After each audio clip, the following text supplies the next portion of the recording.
નમસ્કાર મિત્રો, સ્વાગત છે તમારું અમારી યુટ્યુબ ચેનલમાં। તો મિત્રો, આજના વિડીયોમાં આપણે ખેડૂતો માટે ખેતીવાડી વિભાગની એવી અગત્યની યોજના વિશે ચર્ચા કરીશું કે જે યોજનાનું નામ છે સ્માર્ટફોન ખરીદી પર સહાય યોજના।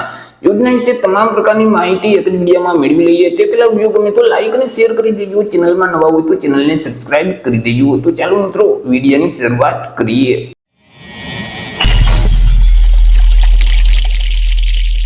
તો સૌથી પહેલા મિત્રો આપણે વાત કરી લેશું યોજનાના મુખ્ય ઉદ્દેશ વિશે કે આ યોજનાનો મુખ્ય હેતુ શું છે।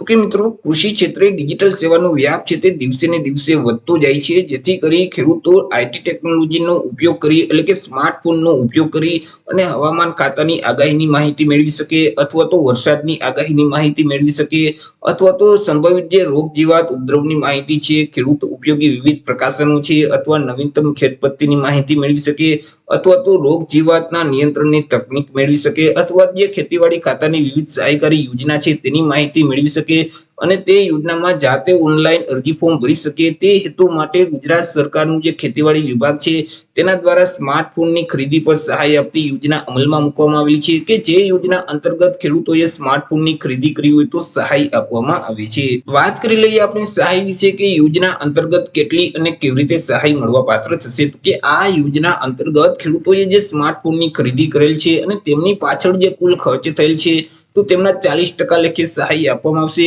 અથવા તો વધુમાં વધુ રૂપિયા 6,000 ની મર્યાદામાં સહાય મળવા પાત્ર થશે। આ બે રકમમાંથી જે રકમ ઓછી હશે એટલી ખેડૂતોને સહાય મળવા પાત્ર થશે। માની લો કે કોઈ ખેડૂતોએ 8,000 નો સ્માર્ટફોન ખરીદેલ છે તો અહીં નિયમ મુજબ કુલ ખર્ચના 40% અથવા તો વધુમાં વધુ રૂપિયા 6,000 ની મર્યાદામાં સહાય મળવા પાત્ર થશે। તો બે રકમમાંથી જે રકમ ઓછી થશે તે રૂપિયા 3200 થશે 40% લેખે, જેથી કરી ત્યારે ખેડૂતોને રૂપિયા 3200 ની સહાય મળવા પાત્ર થશે। તે સિવાય માની લો કે કોઈ ખેડૂતોએ રૂપિયા 16,000 ની કિંમતનો સ્માર્ટફોન ખરીદેલ છે તો અહીં નિયમ મુજબ કુલ ખર્ચના 40% લેખે 6,400 થશે, અથવા તો વધુમાં વધુ રૂપિયા 6,000। આ બે રકમમાંથી જે રકમ ઓછી હશે તે ખેડૂતોને સહાય આપવામાં આવશે તો ત્યારે રૂપિયા 6,000 કિંમત ઓછી થશે, એટલે જેથી કરી ખેડૂતોને ત્યારે રૂપિયા 6,000 ની સહાય મળવા પાત્ર થશે। અહીં કુલ ખર્ચના 40% અથવા તો વધુમાં વધુ રૂપિયા 6,000, બે રકમમાંથી જે રકમ ઓછી થતી હશે એટલી જ ખેડૂતોને સહાય આપવામાં આવશે। અને આ યોજનાનો લાભ છે તે આજીવનમાં એક જ વખત મળવા પાત્ર થાય છે। જો એક વખત યોજનાનો લાભ લઈ લીધેલ હશે તો ફરીથી બીજી વખત આ યોજનાનો લાભ છે તે ક્યારેય લઈ શકાતો નથી। યોજના અંતર્ગત માત્ર સ્માર્ટફોનની ખરીદી માટે જ સહાય આપવામાં આવે છે। સ્માર્ટફોનની જે એસેસરી છે તો તે એસેસરીના સાધનોની ખરીદી માટે આ યોજના અંતર્ગત કોઈ પણ પ્રકારની સહાય આપવામાં આવતી નથી। વાત કરી લઈએ મિત્રો લાભ વિશે કે યોજનાનો લાભ છે તે ક્યાં ક્યાં ખેડૂતો મેળવી શકે છે। તો કે આ યોજનાનો લાભ છે તે રાજ્યમાં જમીન ધારણ કરતા કોઈ પણ વર્ગના ખેડૂતોને મળવા પાત્ર થાય છે। પછી તે SC category, ST category, OBC, EWS કે જનરલ કોઈ પણ વર્ગના ખેડૂતો આ યોજનાનો લાભ છે તે મેળવી શકે છે।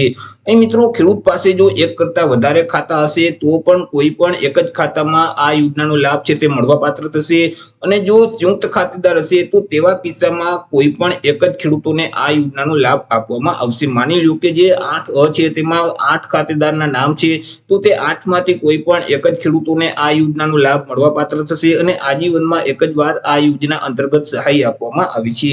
વાત કરી લઈએ આપણે અરજી ફોર્મ વિશે કે યોજનાનો લાભ મેળવવા માટે ખેડૂતોએ અરજી કઈ જગ્યાએ કરવાની હોય છે। તો કે આ યોજનાનો લાભ મેળવવા માટે ખેડૂતોએ ઓનલાઈન અરજી ફોર્મ ભરવાનું હોય છે। જે આઈ ખેડૂતનું પોર્ટલ છે એટલે કે iKhedoot.gujarat.gov.in નામની જે વેબસાઇટ છે તે વેબસાઇટ ઉપર જઈ ઓનલાઈન અરજી કરવાની હોય છે। ઓનલાઈન અરજી ફોર્મ ભર્યા પછી તેની પ્રિન્ટ ખેડૂતોએ પોતાની પાસે જ રાખવાની રહેશે જ્યાં સુધી તમારા તાલુકામાં આવેલ જે ખેતીવાડી વિભાગની કચેરી છે ત્યાંના જે અધિકારીઓ અથવા તો કર્મચારીઓ તમારી પાસે અરજી ફોર્મની પ્રિન્ટ ન માંગે ત્યાં સુધી તમારે કોઈ પણ જગ્યાએ અરજી ફોર્મની પ્રિન્ટ જમા કરાવવાની રહેતી નથી। મિત્રો, વર્ષ 2025 માટે હવે ટૂંક સમયમાં જ ઓનલાઈન અરજી ફોર્મ છે તે શરૂ કરી દેવામાં આવશે, પરંતુ તે પહેલા ફોર્મ ભરવા માટે કયા કયા ડોક્યુમેન્ટની જરૂર પડશે તેના વિશે આપણે વાત કરી લઈએ।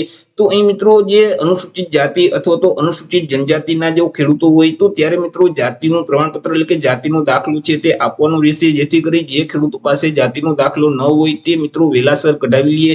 ત્યાર પછી 8 અની નકલની જરૂર પડશે, બેંક પાસબુકના પ્રથમ પાનાની નકલ છે અથવા તો રદ કરેલ ચેક છે તેમની જરૂર પડશે। જો દિવ્યાંગ ખેડૂત હોય તો દિવ્યાંગતાનું જે પ્રમાણપત્ર છે તેમની નકલની જરૂર પડશે। તે સિવાય આધાર કાર્ડની નકલની જરૂર પડશે। તો આટલા ડોક્યુમેન્ટ ફોર્મ ભરતી વખતે તમારે જરૂર પડશે। વાત કરી લઈએ મિત્રો તમારે સ્માર્ટફોનની ખરીદી ક્યારે કરવાની રહેશે। તો કે તમે જે અરજી ફોર્મ ભરેલ છે તે ફોર્મ જો મંજૂર કરવામાં આવશે તો ખેતીવાડી વિભાગ તરફથી મંજૂરીનો આદેશ છે તે તમને આપવામાં આવશે। તે આદેશની જે તારીખ હોય તે તારીખથી લઈ અને 30 દિવસની અંદર તમારે સ્માર્ટફોન ખરીદવાનું રહેશે. અરજી ફોર્મ ભરતા પહેલા તમારે સ્માર્ટફોનની ખરીદી નથી કરવાની. તમને જ્યારે મંજૂરીનો આદેશ આપે ત્યાર પછી 30 દિવસની અંદર સ્માર્ટફોન ખરીદવાનું રહેશે.